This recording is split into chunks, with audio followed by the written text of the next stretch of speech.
विद्यार्थी मित्रांनो, 15 तारखेला होणाऱ्या पोलीस भरतीच्या लेखी परीक्षेसाठी चालू घडामोडींचा चांगल्या प्रकारे सराव व्हावा या उद्देशानं ध्येयाधिकारी स्पर्धा परीक्षा मंचनं एक नवीन रॅपिड फायर सिरीज सुरू केलेली आहे, ज्यामध्ये आपण 15 तारखेपर्यंत दररोज महत्त्वाच्या चालू घडामोडी प्रश्नांचा सराव करणार आहे।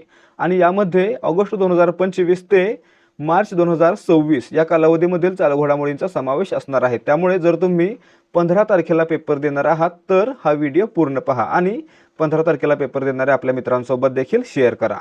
आजचा पहिला प्रश्न आहे, जागतिक रेडिओ दिन दरवर्षी कधी साजरा केला जातो? मित्रांनो, दरवर्षी 13 फेब्रुवारी हा दिवस जागतिक रेडिओ दिवस म्हणून साजरा केला जातो, म्हणजे आपलं उत्तर पर्याय 3 आहे। तर या ठिकाणी पहा, युनेस्कोनं 2011 साली याची घोषणा केली होती आणि 2012 साली पहिल्यांदा जागतिक रेडिओ दिवस साजरा केला गेलेला होता।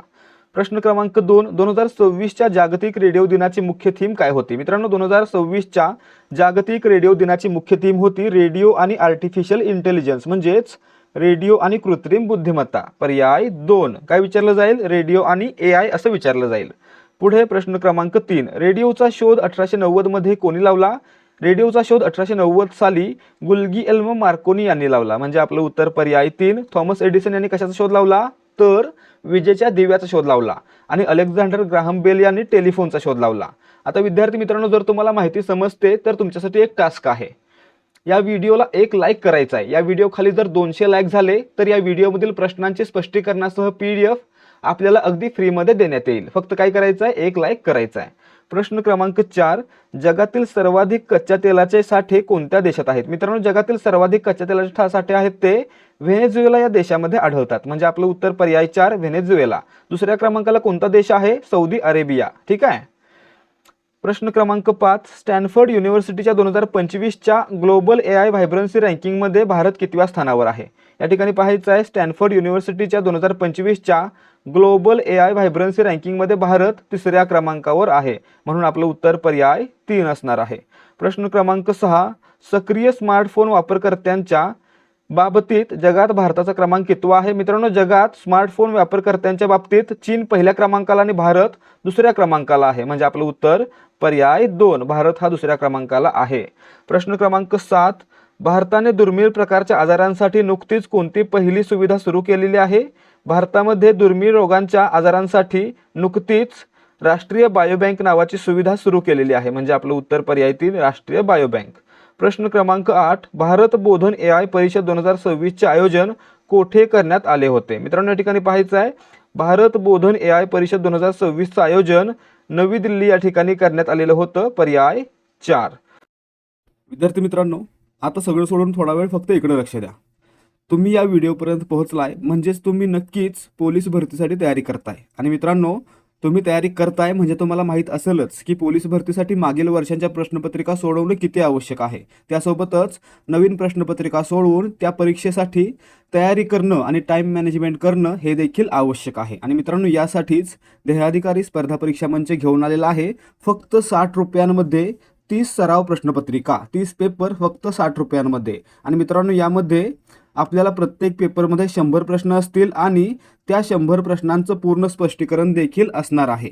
आणि हा जो पॅटर्न असणार आहे तो 25-25चा पॅटर्न असणार आहे, म्हणजेच मराठीचे 25, सामान्य ज्ञानाचे 25, गणित बुद्धिमत्ता 25-25 असा पॅटर्न असणार आहे। आणि त्यासोबत आपल्याला काय मिळणार आहे तर आपल्या टेलिग्रामवर पेड चॅनलला जॉईन होण्याची संधी, ज्या चॅनलवर आपल्याला दररोज 200 प्रश्नांचा सराव करता येणार आहे। दररोज सरावासाठी 200 प्रश्न दिले जाणार आहेत। आणि मित्रांनो, हे सर्व प्रश्न असणार आहेत ते फक्त आणि फक्त पोलीस भरतीच्या पॅटर्नवर आधारित असतील आणि त्याच्यामध्ये जास्तीत जास्त प्रश्नांचा सराव करून घेतला जाणार आहे। त्यामुळे जर तुमची पुढे लेखी परीक्षा होणार आहे तर तुम्ही हा संच विकत घ्यावा आणि त्यासोबतच आपल्या पेड टेलिग्राम चॅनलला जॉईन व्हावं। हे सर्व मिळणार आहे फक्त 60 रुपयांमध्ये। जर तुम्हाला खरंच आवश्यकता आहे आणि चांगल्या प्रकारे सराव करायचा आहे तर नक्की खरेदी करा आपला हा संच। तर या ठिकाणी तुम्हाला जर याचा डेमो पाहायचा असेल तर तो मिळणार आहे 75 17 24 91 19 या व्हॉट्सॲप नंबरवर। यावर व्हॉट्सॲप करा आणि डेमो फ्रीमध्ये पहा। तसेच जर तुम्हाला वाटत असेल की जे काही देऊ ते चांगलंच देऊ तर तुम्ही डायरेक्टली 93 59 68 91 00 या नंबरवर पेमेंट करून त्याचा स्क्रीनशॉट आम्हाला पाठवू शकता। तुम्हाला लगेचच एकाच वेळी 60 PDF दिल्या जातील, ज्याच्यामध्ये 30 पेपर असतील आणि 30 त्यांचं स्पष्टीकरण असेल। आणि त्यासोबतच लगेचच टेलिग्राम चॅनलची लिंक देखील दिली जाईल, ज्याच्यामध्ये तुम्हाला दररोज 200 प्रश्नांचा सराव करता येणार आहे। प्रश्न क्रमांक 9, महिलांच्या आर्थिक सुरक्षिततेसाठी स्त्री सुरक्षा योजना कोणत्या राज्याने सुरू केलेली आहे? या ठिकाणी पाहायचं आहे, महिलांच्या आर्थिक सुरक्षेसाठी स्त्री सुरक्षा योजना केरळ या राज्याने सुरू केलेली आहे, म्हणजे पर्याय 2 आपलं उत्तर आहे. प्रश्न क्रमांक 10, गुन्हेगारी आणि अंमली पदार्थांच्या तस्करीविरुद्ध ऑपरेशन प्रहारचा दुसरा टप्पा कोणी सुरू केला? ऑपरेशन प्रहार कोणत्या राज्याने राबवलेला आहे? पंजाबनं. आणि दुसरा टप्पा कोणी सुरू केलेला आहे? तर पंजाबनं सुरू केलेला आहे, म्हणजे पर्याय 1 आपलं उत्तर आहे. ऑपरेशन प्रहार अंमली पदार्थांविरुद्ध पंजाब राज्यामध्ये सुरू करण्यात आलेला आहे. प्रश्न क्रमांक 11, भारतात राष्ट्रीय उत्पादकता दिवस नॅशनल प्रोडक्टिव्हिटी डे कधी साजरा केला जातो? या ठिकाणी पाहायचं आहे, दरवर्षी 12 फेब्रुवारी हा दिवस राष्ट्रीय उत्पादकता दिवस म्हणून साजरा केला जातो, म्हणजे पर्याय 2 आपलं उत्तर आहे. यासोबतच 12 फेब्रुवारी ते 18 फेब्रुवारी या कालावधीमध्ये राष्ट्रीय उत्पादकता सप्ताह देखील साजरा केला जातो. लक्षात ठेवायचं आहे, दिवस विचारला की 12 फेब्रुवारी आणि जर सप्ताह विचारला तर 12 ते 18 फेब्रुवारी. प्रश्न क्रमांक 12, जागतिक जन्मजात हृदय दोष दिन दरवर्षी कधी साजरा केला जातो? दरवर्षी 14 फेब्रुवारी हा दिवस जागतिक जन्मजात हृदय दोष दिन म्हणून साजरा केला जातो, म्हणजे आपलं उत्तर पर्याय 3 असणार आहे. प्रश्न क्रमांक 13, श्रीनगर नंतर भारतातील दुसरे ट्युलिप गार्डन कोठे खुले करण्यात आले आहे? मित्रांनो, भारतातील पहिलं ट्युलिप गार्डन कोणत्या ठिकाणी? श्रीनगरमध्ये. आणि दुसरं कोणत्या ठिकाणी आहे? तर हिमाचल प्रदेशमधील पालमपूर या ठिकाणी, म्हणजे आपलं उत्तर पर्याय 3 असणार आहे. प्रश्न क्रमांक 14, फेब्रुवारी 2026 मध्ये कोणत्या बँकेने 10 लाख कोटी रुपयांच्या बाजार भांडवलाचा टप्पा ओलांडलेला आहे? मित्रांनो, भारतातील स्टेट बँक ऑफ इंडिया ही काय आहे? सार्वजनिक क्षेत्रातील सर्वात मोठी बँक, आणि हिनंच 10 लाख कोटी रुपयांच्या बाजार भांडवलाचा टप्पा ओलांडलेला आहे, म्हणजे आपलं उत्तर पर्याय 3 आहे. प्रश्न क्रमांक 15, T20 विश्वचषकाच्या इतिहासात अर्धशतक झळकावणारा पहिला भारतीय विकेटकीपर कोण ठरलेला आहे? या ठिकाणी उत्तर असणार आहे पर्याय 4, ईशान किशन. ईशान किशन कोण आहे? विकेटकीपर आहे, आणि विकेटकीपर सहसा चांगलं खेळत नसतो, तरी देखील T20 मध्ये अर्धशतक बनवणारा हा पहिलाच खेळाडू बनलेला आहे. प्रश्न क्रमांक 16, आंद्रे गुर्रोव यांची कोणत्या देशाचे अंतरिम पंतप्रधान म्हणून नियुक्ती करण्यात आलेली आहे? मित्रांनो, आंद्रे गुर्रोव यांची बल्गेरियाचे अंतरिम पंतप्रधान म्हणून नियुक्ती करण्यात आलेली आहे, म्हणजे आपलं उत्तर पर्याय 3, बल्गेरिया. आता बल्गेरिया कोणत्या खंडामध्ये आहे? युरोपमध्ये आहे. प्रश्न क्रमांक 17, जागतिक बाल कर्करोग दिन दरवर्षी कधी पाळला जातो? या ठिकाणी पाहायचं आहे, दरवर्षी 15 फेब्रुवारी हा दिवस जागतिक बाल कर्करोग दिवस म्हणून साजरा केला जातो, म्हणजे आपलं उत्तर पर्याय 3 आहे. प्रश्न क्रमांक 18, बाल कर्करोगाबद्दल जागरूकता निर्माण करण्यासाठी कोणते रिबन वापरली जाते? या ठिकाणी बाल कर्करोगाबद्दल जागरूकता निर्माण करण्यासाठी सोनेरी रंगाची रिबन वापरली जाते, म्हणजे आपलं उत्तर या ठिकाणी पर्याय 3 आहे, सोनेरी रंगाची रिबन. प्रश्न क्रमांक 19, 2025 चा BBC Indian sports woman of the year पुरस्कार कोणाला मिळालेला आहे? मित्रांनो, 2025 चा BBC Indian sports woman of the year हा पुरस्कार स्मृती मानधना यांना देण्यात आलेला आहे. या कोण आहेत? भारताच्या क्रिकेटपटू, म्हणजे आपलं उत्तर पर्याय 2. प्रश्न क्रमांक 20, BBCचा emerging player of the year उदयोन्मुख खेळाडू हा पुरस्कार कोणाला मिळालेला आहे? या ठिकाणी पाहायचं आहे, BBCचा emerging player of the year हा पुरस्कार दिव्या देशमुख या खेळाडूला देण्यात आलेला आहे, पर्याय 1 आपलं उत्तर असणार आहे. आणि मित्रांनो, दिव्या देशमुख कोणत्या खेळाशी संबंधित आहे? तर बुद्धिबळ. प्रश्न क्रमांक 21, BBCने क्रीडा क्षेत्रातील जीवन गौरव पुरस्कार कोणाला दिलेला आहे? मित्रांनो, BBCनं क्रीडा क्षेत्रातील जीवन गौरव पुरस्कार आहे तो अंजली भागवत यांना दिलेला आहे, म्हणजे आपलं उत्तर पर्याय 3. अंजली भागवत कोणत्या खेळाशी संबंधित होत्या? तर नेमबाजीशी संबंधित होत्या. प्रश्न क्रमांक 22, राष्ट्रपती द्रौपदी मुर्मू यांनी राष्ट्रपती भवन येथे नुकतेच कोणाच्या पुतळ्याचे अनावरण केले? या ठिकाणी पाहायचं आहे, राष्ट्रपती भवन येथे राष्ट्रपती द्रौपदी मुर्मू यांनी भारताचे पहिले आणि शेवटचे भारतीय गव्हर्नर जनरल चक्रवर्ती राजगोपालाचारी यांचा पुतळा उभारण्यात आलेला आहे, म्हणजे आपलं उत्तर पर्याय 2, चक्रवर्ती राजगोपालाचारी. प्रश्न क्रमांक 23, नेदरलँडचे पहिले समलैंगिक पंतप्रधान म्हणून कोणाची निवड झाली आहे? मित्रांनो, नेदरलँडचे पहिले समलैंगिक पंतप्रधान म्हणून रॉब जेटन यांची निवड झालेली आहे, म्हणजे आपलं उत्तर पर्याय 2 आहे. प्रश्न क्रमांक 24, महिलांच्या सुरक्षिततेसाठी ई बाईक दीदी ही योजना कोणी सुरू केलेली आहे? मित्रांनो, महिलांच्या सुरक्षिततेसाठी ई बाईक दीदी योजना आहे ती दिल्ली सरकारनं सुरू केलेली आहे, म्हणजे आपलं उत्तर पर्याय 2, दिल्ली. प्रश्न क्रमांक 25, युविका 2026 हा विशेष कार्यक्रम कोणत्या संस्थेद्वारे राबवला जात आहे? मित्रांनो, युविका 2026 हा विशेष कार्यक्रम आहे तो इस्रो म्हणजे इंडियन स्पेस रिसर्च ऑर्गनायझेशन कडून राबवला जात आहे, म्हणजे आपलं उत्तर पर्याय 3, इस्रो आहे. प्रश्न क्रमांक 26, रस्ते वाहतूक मंत्रालयाच्या 2021च्या आकडेवारीनुसार रस्ते अपघातात सर्वाधिक मृत्यू कोणत्या राज्यात झालेले आहेत मित्रांनो? 2021च्या आकडेवारीनुसार सर्वाधिक मृत्यू आहेत ते उत्तर प्रदेश या राज्यामध्ये झालेले आहेत, म्हणजे आपलं उत्तर पर्याय 4. प्रश्न क्रमांक 27, ग्रामीण अर्थव्यवस्थेला बळकट करण्यासाठी होमस्टे योजना 2026 कोणी सुरू केली? मित्रांनो, राजस्थानमधील ग्रामीण अर्थव्यवस्था बळकट व्हावी म्हणून राजस्थान होमस्टे योजना 2026 ही राजस्थान सरकारनं सुरू केलेली आहे, म्हणजे आपलं उत्तर पर्याय 2 आहे. प्रश्न क्रमांक 28, राष्ट्रीय आरोग्य मेळावा 2026 महाराष्ट्रातील कोणत्या जिल्ह्यात आयोजित केला जात आहे? मित्रांनो, राष्ट्रीय आरोग्य मेळावा 2026 महाराष्ट्रातील बुलढाणा जिल्ह्यातील शेगाव या ठिकाणी आयोजित केला जात आहे, म्हणजे आपलं उत्तर पर्याय 3 बुलढाणा जिल्हा आणि शेगाव हे ठिकाण. प्रश्न क्रमांक 29, सय्यद 3G हे अत्याधुनिक क्षेपणास्त्र कोणत्या देशाने विकसित केले आहे? मित्रांनो, सय्यद 3G इराण या देशाने विकसित केलेला आहे, म्हणजे पर्याय 2 आपलं उत्तर आहे. प्रश्न क्रमांक 30, 2026 मध्ये जागतिक महासागर विज्ञान काँग्रेसचे आयोजन कोठे केले गेले?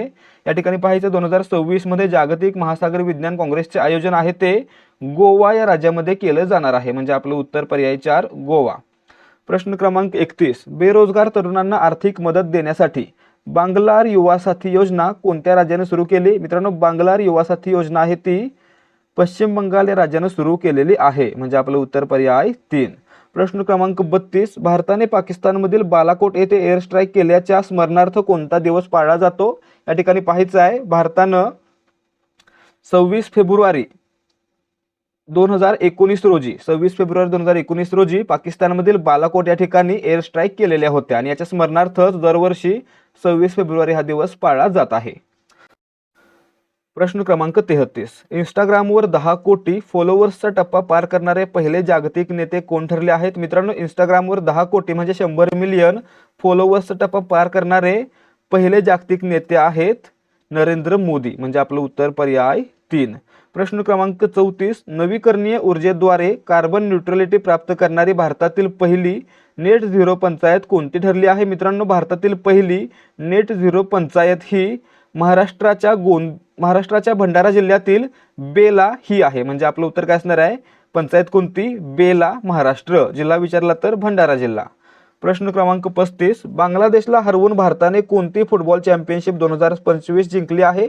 मित्रांनो, बांगलादेशला हरवून भारतानं SAFF अंडर-19 फुटबॉल चॅम्पियनशिप स्पर्धा जिंकलेली आहे. प्रश्न क्रमांक 36, GII 2025 नुसार संशोधन आणि विकासावर सर्वाधिक खर्च करणारा देश कोणता बनला आहे? मित्रांनो, GII 2025 नुसार संशोधन आणि विकासावर म्हणजे R&D वर खर्च करणारा सर्वात मोठा देश कोणता? चीन, पर्याय 3 आपलं उत्तर आहे. प्रश्न क्रमांक 37, para throwball national federation cup 2026 मध्ये कोणत्या राज्याच्या महिला संघाने सुवर्णपदक पटकावले? मित्रांनो, para throwball national federation cup 2025 मध्ये झारखंडच्या महिला संघानं सुवर्णपदक जिंकलेलं आहे, म्हणजे आपलं उत्तर पर्याय 3 झारखंड.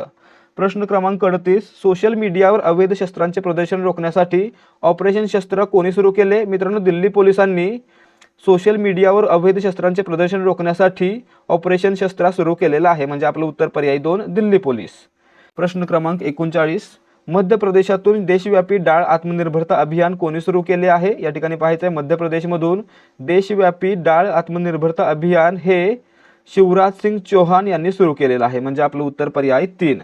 प्रश्न क्रमांक 40, भारतातील पहिला पूर्णपणे डिजिटल परदेशी पोर्टफोलिओ गुंतवणूकदार परवाना कोणी जारी केला आहे? मित्रांनो, भारतातील पहिला पूर्णपणे डिजिटल परदेशी पोर्टफोलिओ गुंतवणूकदार आहे तो कोटक महिंद्रा बँकेनं ओपन केलेला आहे, म्हणजे आपलं उत्तर पर्याय 3 कोटक महिंद्रा बँक.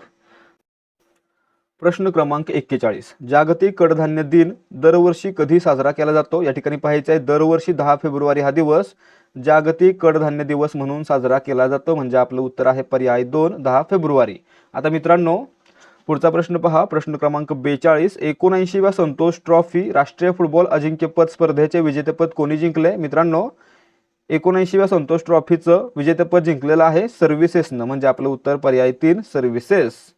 प्रश्न क्रमांक 43, बिलासपूर जिल्हा प्रशासनाचा पढाई विथ AI हा अभिनव डिजिटल शिक्षण उपक्रम कोणत्या राज्यात सुरू झाला? मित्रांनो, बिलासपूर जिल्हा प्राधिकरणाचा किंवा प्रशासनाचा पढाई विथ AI हा उपक्रम आहे तो हिमाचल प्रदेश या राज्यामध्ये राबवला जात आहे, म्हणजे आपलं उत्तर पर्याय 1 हिमाचल प्रदेश. प्रश्न क्रमांक 44, केरळच्या पहिल्या पूर्णतः दृष्टीहीन महिला न्यायाधीश कोण बनणार आहेत? मित्रांनो, थान्या नाथन सी या केरळच्या पहिल्या पूर्णतः दृष्टीहीन महिला न्यायाधीश बनलेल्या आहेत? म्हणजे आपलं उत्तर पर्याय 3 थान्यानाथन सी. प्रश्न क्रमांक 46. स्त्री भाषा धोरण समितीचे अध्यक्ष कोण आहेत, ज्यांनी अलीकडेच आपला अहवाल शासनाला सादर केला? मित्रांनो, स्त्री भाषा धोरण समितीचे अध्यक्ष आहेत डॉक्टर नरेंद्र जाधव यांनी अलीकडेच आपला अहवाल शासनाला सादर केलेला आहे. म्हणजे आपलं उत्तर आहे पर्याय 3 नरेंद्र जाधव. पुढे पाहूयात प्रश्न क्रमांक 47. 2026च्या ब्रिक्स अध्यक्षपदाची अधिकृत सुरुवात पहिल्या शेर्पा बैठकीसह कोठे झाली? मित्रांनो, ब्रिक्सच्या अध्यक्षपदाची अधिकृत सुरुवात आहे ती भारतातील नवी दिल्ली या ठिकाणी करण्यात आली. आणि कशाने करण्यात आली? तर शेर्पा बैठकीनं करण्यात आली. म्हणजे आपलं उत्तर पर्याय 4 नवी दिल्ली. प्रश्न क्रमांक 48. बडी स्क्वॉड्रन हा संयुक्त हवाई सराव कोणत्या 2 देशादरम्यान सुरू झाला आहे? मित्रांनो, बडी स्क्वॉड्रन हा हवाई सराव आहे तो अमेरिका आणि दक्षिण कोरिया यांच्यामध्ये होतो. म्हणजे आपलं उत्तर पर्याय 2 आहे.